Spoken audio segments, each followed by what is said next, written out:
Hello friends, स्वागत है आपका एक बार फिर ICE and KV competition classes में। आज हम लेकर आए हैं आपके लिए class 12 subject accounts chapter number 1 और हमारा आज का टॉपिक है कैपिटल अकाउंट ऑफ पार्टनर्स, साझेदारों के पूंजी खाते। वीडियो शुरू करने से पहले जिन लोगों ने अब तक हमारा चैनल सब्सक्राइब नहीं किया है, हमारे चैनल को सब्सक्राइब कर लें और अपने मैक्सिमम फ्रेंड्स के साथ शेयर करें ताकि सबको इसका बेनिफिट मिले। चलिए हम शुरू करते हैं capital accounts of partners. In partnership, साझेदारी में साझेदारों के पूंजी खाते बनाने के या पूंजी खाते रखने की दो विधियां हैं। There are two methods in partnership of maintaining capital accounts. कौन कौन सी दो विधियां हैं हम देखते हैं यहां पर। देखिए, पहली विधि का नाम है फिक्स्ड कैपिटल मेथड और दूसरी विधि का नाम है फ्लक्चुएटिंग कैपिटल मेथड। पहली विधि का नाम है स्थिर पूंजी विधि फिक्स्ड कैपिटल मेथड, दूसरी विधि का नाम है फ्लक्चुएटिंग कैपिटल मेथड परिवर्तनशील पूंजी विधि। दोनों में अंतर क्या है? एक बेसिक से अंतर की हम बात करें, फिक्स्ड कैपिटल मेथड में दो खाते तैयार किए जाते हैं। फिक्स्ड कैपिटल मेथड में पार्टनर्स के पूंजी खातों से संबंधित दो खाते तैयार किए जाते हैं। पहला पार्टनर्स कैपिटल अकाउंट और दूसरा पार्टनर्स करंट अकाउंट। और फ्लक्चुएटिंग कैपिटल मेथड में केवल एक ही खाता तैयार किया जाता है जिसे हम कहते हैं पार्टनर्स कैपिटल अकाउंट। यहां तक अभी आपको समझना है। अभी आपको बेसिक सी बात केवल और केवल क्या समझनी है कि दो विधियां हैं। पहली विधि का नाम क्या है? फिक्स्ड कैपिटल मेथड, स्थिर पूंजी विधि। दूसरी विधि का नाम क्या है? फ्लक्चुएटिंग कैपिटल मेथड, परिवर्तनशील पूंजी विधि। फिक्स्ड कैपिटल मेथड में दो खाते बनाए जाते हैं, एक तो पार्टनर्स कैपिटल अकाउंट, दूसरा पार्टनर्स करंट अकाउंट। साझेदारों का पूंजी खाता, साझेदारों का चालू खाता। और परिवर्तनशील पूंजी विधि में केवल एक खाता बनाया जाता है जिसे हम कहते हैं पार्टनर्स कैपिटल अकाउंट, साझेदारों का पूंजी खाता। इस टॉपिक को आगे बढ़ाने से पहले मैं आपको थोड़ा सा पीछे लेकर जाता हूं। देखिए, अब हम उसके बारे में बात करते हैं। देखिए, क्लास 11th में आप लोगों ने एक चैप्टर पढ़ा, उस चैप्टर का नाम था फाइनल अकाउंट्स। क्या नाम था चैप्टर का? Final accounts. इस फाइनल अकाउंट्स में आपने बेसिक रूप से तीन खाते बनाने सीखे थे। ट्रेडिंग अकाउंट, P&L अकाउंट जिसे हम प्रॉफिट एंड लॉस अकाउंट कहते हैं, ये दोनों तो अकाउंट थे। और एक विवरण बैलेंस शीट जिसे हम कहते हैं विवरण बनाना सीखा था, इसका नाम था बैलेंस शीट। आपको यह भी पता होगा कि ट्रेडिंग अकाउंट हमें क्या बताता है? ग्रॉस प्रॉफिट और ग्रॉस लॉस। ट्रेडिंग अकाउंट हमें क्या बताता है? ग्रॉस प्रॉफिट और ग्रॉस लॉस, जिसको हमने कहां ट्रांसफर किया था? P&L अकाउंट में। जिसे हमने कहां ट्रांसफर किया था? P&L अकाउंट में। सिखाया आपने। और फिर P&L अकाउंट में क्या देता है? नेट प्रॉफिट और नेट लॉस। क्या देता है P&L अकाउंट? नेट प्रॉफिट और नेट लॉस, जिसे हमने कहां ट्रांसफर किया था? बैलेंस शीट की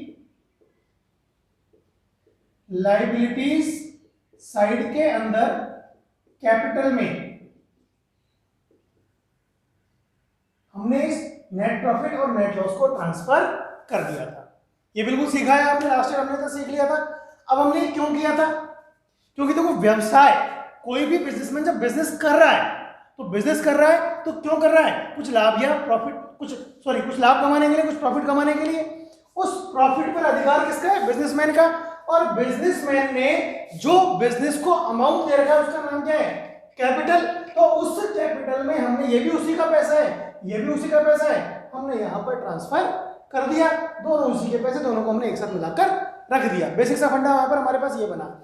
अब बात क्या थी, ये जो फाइनल अकाउंट्स आपने पढ़े थे, ये पढ़े थे सोल प्रोप्राइटरशिप के अंदर, एकल स्वामित्व वाले व्यवसाय संबंधित आपने ये चीजें पढ़ी थी। अब एकल स्वामित्व में स्वामी एक, तो पूंजी भी एक, तो लाभ भी उसी को मिलना है। अब मान लो कि वो व्यक्ति ये कहे, कौन? ये एकल स्वामी। कौन कहे? ये एकल स्वामी क्या कहे? ये एकल स्वामी ये कहे कि साहब ये मेरा लाभ नहीं है, नहीं, ये मेरा प्रॉफिट नहीं है, ये तो मेरी सैलरी है, साल भर जो मैंने बिजनेस किया ना उसकी सैलरी है ये। ठीक है भैया, तो सैलरी के नाम पे ले ले, मिलना तो उसको यही है।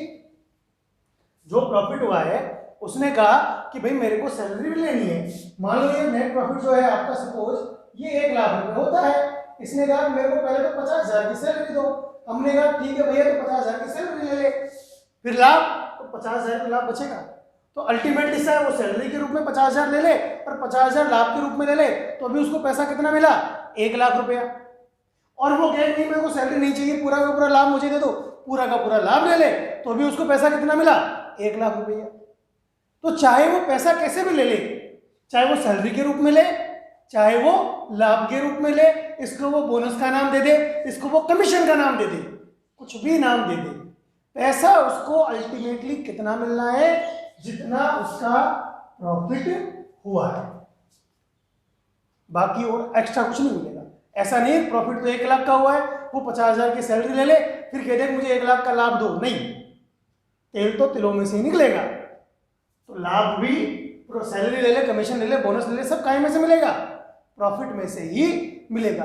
अब चूंकि यहां पर अकेला आदमी था इसलिए विवाद की स्थिति उत्पन्न नहीं हुई। अब लेकिन विवाद की स्थिति उत्पन्न कहां पर हो जाती है वो समझेंगे आप, थोड़ा सा यहां पर ध्यान देंगे। कंसेप्ट क्या है, मैं इतनी बातें आने से वो सब कंसेप्ट की वजह से कर रहा हूं। बात स्थिति कहां पर उत्पन्न हो गई कि अब है पार्टनरशिप। हम यहां पर जो पढ़ रहे हैं ना, वो पढ़ क्या रहे हैं? फाइनल अकाउंट्स ही पढ़ रहे हैं, लेकिन फाइनल अकाउंट्स किसके पढ़ रहे हैं? हम पार्टनरशिप के फाइनल अकाउंट्स पढ़ रहे हैं। पार्टनरशिप में बात क्या हो गई कि ऑनर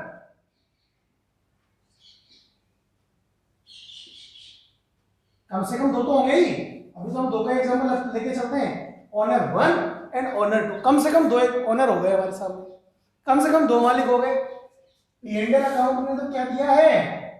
प्रॉफिट दे दिया आपको। अब यहां पर दिक्कत क्या है? प्रॉफिट जाएगा तो कैपिटल में, प्रॉफिट जाएगा तो कहां पर? कैपिटल में जाएगा। पहले अकेला था डायरेक्टली डाल दिया, लेकिन यहां पर जितने ऑनर उतनी ही कैपिटल है। इस ओनर की भी कैपिटल है, कैपिटल 1 हो गई तो कैपिटल 2 हो गई। पहले ओनर की कैपिटल, दूसरे ओनर की कैपिटल। अब दिक्कत ये है, जो ये लाभ है ना, ये इन पूंजी में जाएगा जितना इनको तय हुआ है साझेदारी संलेख के अंदर।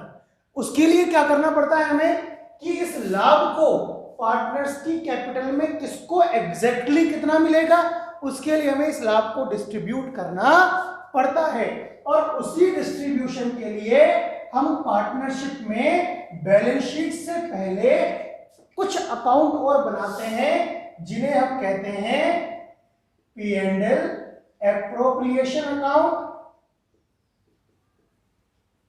इसे क्या कहते हैं? हम लाभ हानि नियोजन खाता। फिर बनाते हैं हम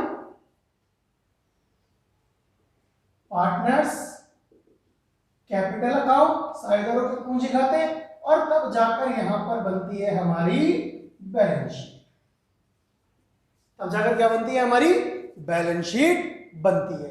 तो लाभ ये वाला तो पोर्शन सेम है जो सोल प्रॉपर्टी में था, वही काम ये है। फर्क क्या है कि P&L अकाउंट ने जो आपको लाभ दिया है, उस लाभ का बंटवारा करने के लिए, उस लाभ का बंटवारा करने के लिए हम एक खाता और बनाते हैं जिसे हम कहते हैं P&L एप्रोप्रिएशन अकाउंट। जिसे हम क्या कहते हैं? P&L appropriation account. लाभ हानि नियोजन खाता, अर्थात साझेदारी व्यवसाय में हुए लाभ का बंटवारा साझेदारों के मध्य करने के लिए जो खाता बनाया जाता है उसे कहते हैं लाभ हानि नियोजन खाता। The profit earned by partnership firm is distributed among the partners, and to distribute the profit an account is prepared which is known as P&L appropriation account। अब साझेदारों के बीच में लाभ का बंटवारा हो गया तो इसका प्रभाव सीधा सीधा साझेदारों के पूंजी खाते पर पड़ेगा, क्योंकि लाभ तो जनरली कहाँ मिलना है, अल्टीमेटली लाभ कहाँ मिलना है, साझेदारों के पूंजी पर ही जाना है। तो उसके लिए हम बनाते हैं फिर पार्टनर्स कैपिटल अकाउंट, क्या पता करने के लिए कि उस लाभ का कौन से साझेदार की पूंजी पर कितना प्रभाव पड़ा है। साझेदार की प्रारंभिक पूंजी से उन लाभों के प्रभाव के कारण अंतिम पूंजी में कितना अंतर आया है उसकी गणना के लिए हम बनाते हैं पार्टनर्स कैपिटल अकाउंट। और जो पार्टनर्स कैपिटल अकाउंट में हमारे पास बैलेंस आता है उसको हम डायरेक्टली कहां दिखाते हैं, फिर बैलेंस शीट के अंदर दिखाते हैं, और उससे के बाद फिर हमारी बैलेंस शीट प्रॉपर्ली तैयार हो जाती है। क्लियर? अब ये कैसे होता है उसे हम समझते हैं। देखिए हम बात कर रहे हैं profit and loss appropriation account, लाभ हानि नियोजन खाता, लाभ हानि नियोजन खाता। देखिए इंपॉर्टेंट चीज ध्यान सुनिए, मैंने कहा P&L अकाउंट ने हमें क्या दिया, प्रॉफिट। ये प्रॉफिट किसको मिलना है, ऑनर्स को। किसको मिलना है, ऑनर्स को, जिन्हें अब यहां पर साझेदारी में हम क्या कह देंगे, पार्टनर्स, जिन्हें हम यहां पर साझेदारी में क्या कह देंगे, हम इनको पार्टनर्स कह देंगे। क्लियर है ये चीज? अब बात क्या है, अभी मैंने थोड़ी देर पहले भी कही थी, कोई कह रहा है कि मुझे प्रॉफिट ना लेकर सैलरी दो, कोई कह रहा है मुझे कमीशन दो, कोई कह रहा है मुझे बोनस दो, किसी ने कहा या सबने कहा कि हमें तो हमारी पूंजी पर ब्याज चाहिए, हमें तो हमारी पूंजी पर ब्याज चाहिए। अब अगर ओनर एक ही है तब तो कोई समस्या ही नहीं है, किसी भी रूप में ले ली, लेकिन जब पार्टनर्स हैं, एक से ज्यादा ओनर्स हैं, तो सबकी डिमांड अलग अलग हो सकती है। एक को सैलरी चाहिए, सबको सैलरी चाहिए, उसके अलावा एक को कमीशन चाहिए, एक को बोनस चाहिए, एक को पूंजी पर ब्याज चाहिए। अब आपको ये भी पता है पूंजी पर ब्याज है तो आहरण पर ब्याज भी होगा, पूरी संभावना है। 90% केस में पूंजी पर ब्याज है तो आहरण पर ब्याज भी होगा। अगर है तो हम दे देंगे, नहीं है तो कोई चार्ज नहीं करेंगे, ये आवश्यक नहीं है। लेकिन हमने बात की 5 चीजों की, तो हमने क्या किया है बेटा, इस प्रॉफिट को इन 5 टुकड़ों में बांट दिया। क्या किया हमने, इस प्रॉफिट को इन 5 टुकड़ों में बांट दिया। निश्चित रूप से ध्यान रखें, इन 5 के अलावा कोई छठी चीज आपको क्वेश्चन में निश्चित रूप से नहीं मिलेगी जो P&L एप्रोप्रिएशन अकाउंट में आए। 5 चीजें, कौन कौन सी 5 चीजें, या तो सैलरी, कमीशन, बोनस, पूंजी पर ब्याज इंटरेस्ट ऑन कैपिटल, या आहरण पर ब्याज इंटरेस्ट ऑन ड्राइंग। इनके अलावा और कुछ नहीं आता है P&L एप्रोप्रिएशन अकाउंट में, यही केवल आने वाली चीजें हैं। ये सब क्या है, ये अलग से कोई चीज नहीं है, ये लाभ का ही हिस्सा है।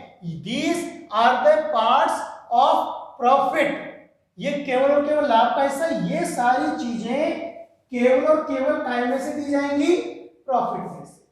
P&L अकाउंट में जो प्रॉफिट हुआ है केवल उन्हीं में से इनको दिया जाएगा। ये फर्म के ऊपर चार्ज नहीं है, चार्ज मतलब कंपलसरी दिया जाएगा ऐसा नहीं है, नहीं है। ये केवल कब दिया जाएगा, only if there is profit.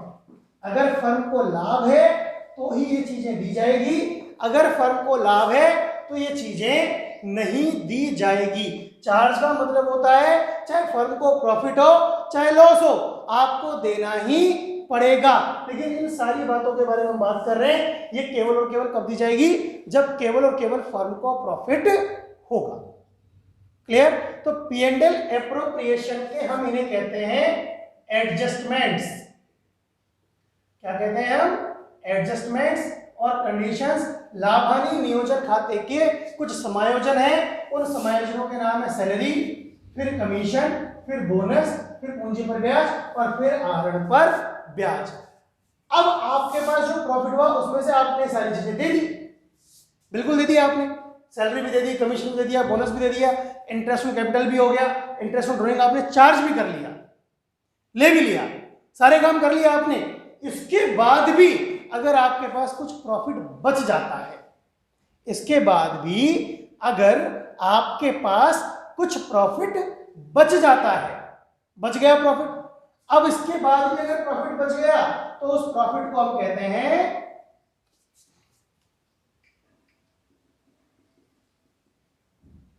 Divisible profit. क्या कहते हैं उसको? डिविजिबल प्रॉफिट, जिसे हम कहते हैं वितरण योग्य लाभ। क्या कहते हैं उसे हम? वितरण योग्य लाभ। और ये जो डिविजिबल प्रॉफिट है ये बढ़ता है साझेदारों के अंदर उनके प्रॉफिट एंड लॉस रेशो में। कैसे डिस्ट्रीब्यूट होता है पार्टनर्स के अंदर? उनके प्रॉफिट एंड लॉस रेशो में इसको डिस्ट्रीब्यूट किया जाता है। क्लियर? कोई दिक्कत नहीं है यहां पर। तो ये एडजस्टमेंट कौन कौन से पेंडल एप्रोप्रिएशन अकाउंट के? Salary, commission, bonus, interest on capital और इंटरेस्ट ऑन ड्राइंग को चार्ज करते हैं। ये सारे एडजस्टमेंट करने के बाद भी अगर कोई प्रॉफिट बचता है तो उसे हम कहते हैं डिविजिबल प्रॉफिट। और ये जो डिविजिबल प्रॉफिट है पार्टनर्स में किस रेशो में डिवाइड होता है? उनके प्रॉफिट एंड लॉस रेशो में। क्लियर है? यहां तक नोट्स तैयार कर लेंगे आप। चलिए हम आगे बढ़ते हैं। अब इसके अंदर हमने कहा 5 चीजें।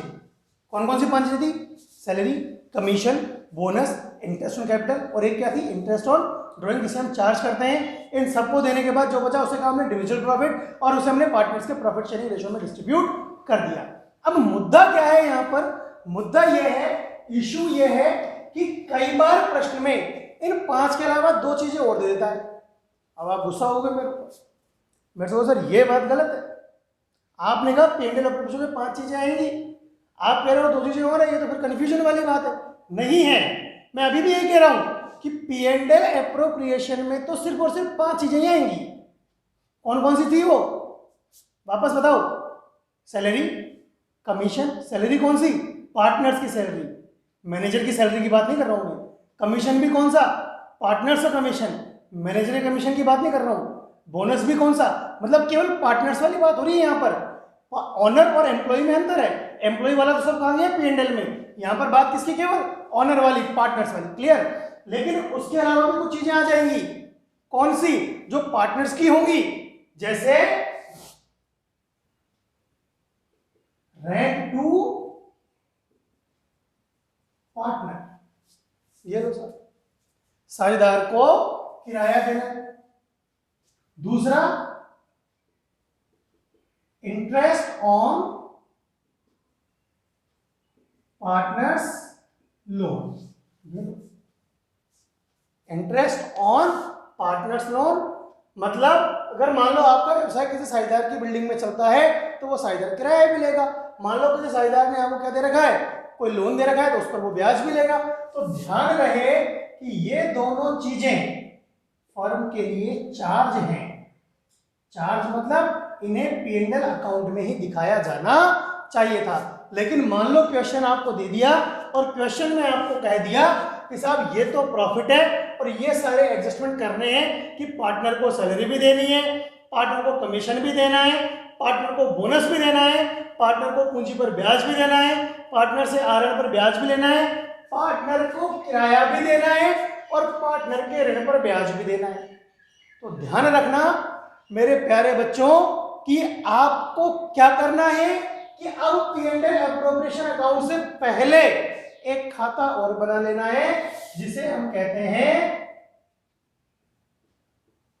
Memorandum P and L account. क्या कहते हैं जिसे हम? Memorandum P and L account. और जो ये memorandum P and L account बनता है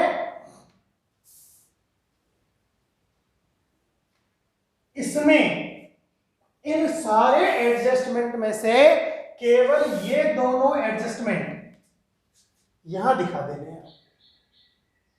अब इसके बाद जो प्रॉफिट बचेगा उसे आप कहां ले जाओ, P&L एप्रोप्रिएशन में। तो भैया देखो मेरी बात तो वही रह गई, मैंने कहा था कि P&L एप्रोप्रिएशन में केवल 5 चीजें आनी है, तो वही 5 चीजें बचेंगी आपकी, जो कहां पर आएंगी, P&L एप्रोप्रिएशन में आएंगी। कौन कौन सी? अब मेमोरेंडम P&L अकाउंट कैसे बनता है उसका फॉर्मेट देख लें, और फॉर्मेट देख के आप फटाफट से अपनी नोटबुक में भी इसको उतार ले। ये तो आपको पता ही होगा, ये होता है डेबिट साइड और ये होता है आपका क्रेडिट साइड। और हम यहाँ पर क्या लिखते हैं, यहाँ पर लिखते हैं हम पर्टिकुलर, यहाँ पर लिखते हैं हम अमाउंट, फिर हम यहाँ पर लिखते हैं पर्टिकुलर, और फिर हम यहाँ पर लिखते हैं अमाउंट। करना क्या है आपको, सबसे पहले आपने लिखा भाई P&L अकाउंट, तो P&L अकाउंट से तो आया है आपके पास, ये कहां से आया है आपके पास, ये P&L अकाउंट से आया है। जो भी आपका क्वेश्चन में नेट प्रॉफिट होगा आपने यहाँ पर लिख दिया। अब आपको क्या करना है, यहां पर लिखोगे to interest on partners loan, जितने भी पार्टनर्स हैं जिनको इतना इंटरेस्ट देना है उतना हमने यहां पर लिख दिया, टोटल यहां पर आ गया। टू रेंट टू पार्टनर, जिस साझेदार को किराया देना है वो भी आपने यहां पर लिख दिया। अब जो बैलेंस बचेगा, अब जो बैलेंस बचेगा उसे आप कहां ट्रांसफर करोगे बेटा, अब जो बैलेंस बचेगा उसे आप कहां ट्रांसफर करोगे, उसे हम ट्रांसफर करेंगे टू P&L एप्रोप्रिएशन अकाउंट में। कहां ट्रांसफर कर देंगे उसे हम, P&L एप्रोप्रिएशन अकाउंट में उस बैलेंस को ट्रांसफर कर दिया जाएगा। तो ये जो P&L एप्रोप्रिएशन अकाउंट में ट्रांसफर होने वाला बैलेंस है, ये हमारा कैसे निकला, बैलेंसिंग फिगर से। कैसे निकला ये हमारा, बैलेंसिंग फिगर से। क्लियर है यहां तक? ये केवल और केवल कब बनेगा, लेकिन ध्यान रहे जब प्रश्न में ये दोनों चीजें दे रखी हो या दोनों में से कोई एक दे रखी हो। अगर ये नहीं है तो आपको क्या करना है, डायरेक्ट P&L एप्रोप्रिएशन अकाउंट बनाना है। P&L एप्रोप्रिएशन अकाउंट कैसे बनता है उसका फॉर्मेट अब हम देख लेते हैं। देखिए उसका फॉर्मेट कैसे बनता है, ध्यान देंगे आप। तो देखिए मेमोरेंडम P&L अकाउंट आ गया हमें, हम शुरू करते हैं format of P&L appropriation account. मतलब कि हमें प्रॉफिट डिस्ट्रीब्यूट करना कैसे करना है वो हम समझेंगे। यहाँ पर कैलकुलेशन कैसे होती है वो हम समझ चुके हैं, पिछले कुछ वीडियोज में हमने इसको समझ लिया है कि इंटरेस्ट ऑन कैपिटल की कैलकुलेशन कैसे होती है, इंटरेस्ट ऑन ड्रॉइंग की कैलकुलेशन कैसे होती है वो हम समझ चुके हैं। अब देखो हम देखते हैं, हमें अब नेट प्रॉफिट मिला या तो P&L वाला या मेमोरेंडम P&L वाला। मेमोरेंडम P&L वाले की जरूरत तो पड़ेगी जब अगर क्वेश्चन में हमें कोई ऐसी इंफॉर्मेशन दी गई हो। तो सबसे पहले आप क्रेडिट साइड में लिख दो साहब बाय नेट प्रॉफिट। क्या मतलब है इसका, कि ये हमारे पास कुल पैसे हैं डिस्ट्रीब्यूट करने के। नेट प्रॉफिट का मतलब ये हमारे पास कुल पैसे हैं, इतने पैसे हम डिस्ट्रीब्यूट कर सकते हैं। क्रेडिट साइड में सबसे पहले आपने क्या लिख दिया, बाय नेट प्रॉफिट। अब मैंने एडजस्टमेंट बताए थे वो लिख देते हैं हम, क्या क्या थे याद करो, 5 तो बताए थे। इंटरेस्ट ऑन कैपिटल, अब ये तो आप सबको पता होगा, 11th में सब पढ़ गए हैं, समझदार है कि क्रेडिट साइड में बाय लिखते हैं और डेबिट साइड में टू लिखते हैं। तो हमने लिख दिया टू इंटरेस्ट ऑन कैपिटल। जितने भी पार्टनर्स हैं जिनकी पूंजी लगी हुई है, जिनको ब्याज चाहिए, हमने उनको उनका ब्याज कैलकुलेट करके दे दिया। ब्याज कैसे कैलकुलेट होता है ये मैं आपको बता चुका हूं, दे दिया हमने यहाँ पर, ठीक है। हमने उनको सैलरी देनी है तो टू सैलरी टू पार्टनर, हमने उनको बोनस देना है टू बोनस टू पार्टनर, हमने उनको कमीशन देना है टू कमीशन टू पार्टनर। अगर इंटरेस्ट ऑन ड्राइंग चार्ज करना है देखो उनसे पैसा लेना है, जो देना था वो डेबिट से दे दो और जो लेना है वो कहां से लो, क्रेडिट से। तो हमने क्रेडिट में लिख दिया बाय इंटरेस्ट ऑन ड्राइंग्स। जितना जितना लेना है, पार्टनर 1, पार्टनर 2, ये हमने इंटरेस्ट ऑन ड्राइंग चार्ज कर दिया, सारा काम कर दिया हमने। मैंने देखो फिर कह रहा हूँ 5 चीजें बताई थी, 5 लिखे हैं मैंने भी, 1 2 3 4 5, ये तो कुल पैसा है, इसमें से देना तो ये तो लिखना ही पड़ेगा। अब ये सारे एडजस्टमेंट करने के बाद क्या बचा हमारे पास, मैंने क्या कहा था कि टोटल प्रॉफिट में से सारे एडजस्टमेंट कर देने के बाद, जिसने जो मांगा दे देने के बाद, अगर फिर भी कुछ प्रॉफिट बच गया तो उस प्रॉफिट को हमने क्या कहा, डिविजिबल प्रॉफिट। क्या कहा हमने उसको, डिविजिबल प्रॉफिट। जो पार्टनर्स में किस रेशो में डिवाइड होगा, वितरण योग्य लाभ, तो साझेदारों में किस अनुपात में बटेगा, जो बटेगा साझेदारों में उनके लाभ हानि अनुपात में। और उसे देने के लिए हम क्या लिख देंगे, यहां पर देखिए 2 पार्टनर्स कैपिटल और करंट अकाउंट। कंफ्यूज मत हो ना, कैपिटल अकाउंट और करंट अकाउंट कैसे कब क्या आएगा ये मैं आपको वैसे बता दूंगा अभी, लेकिन सीधे से बात है, हमने 2 मेथड पढ़े थे, fixed capital method, fluctuating capital method. अगर फिक्स्ड कैपिटल मेथड है तो करंट अकाउंट आ जाएगा, और फ्लक्चुएटिंग कैपिटल मेथड है तो कैपिटल अकाउंट यहां पर आ जाएगा। क्लियर। जितने भी पार्टनर हैं उनको जो भी देना है हमने, जो भी उनका लाभ हानि अनुपात निकल कर आता है उस लाभ में इसको हम डिस्ट्रीब्यूट कर देंगे।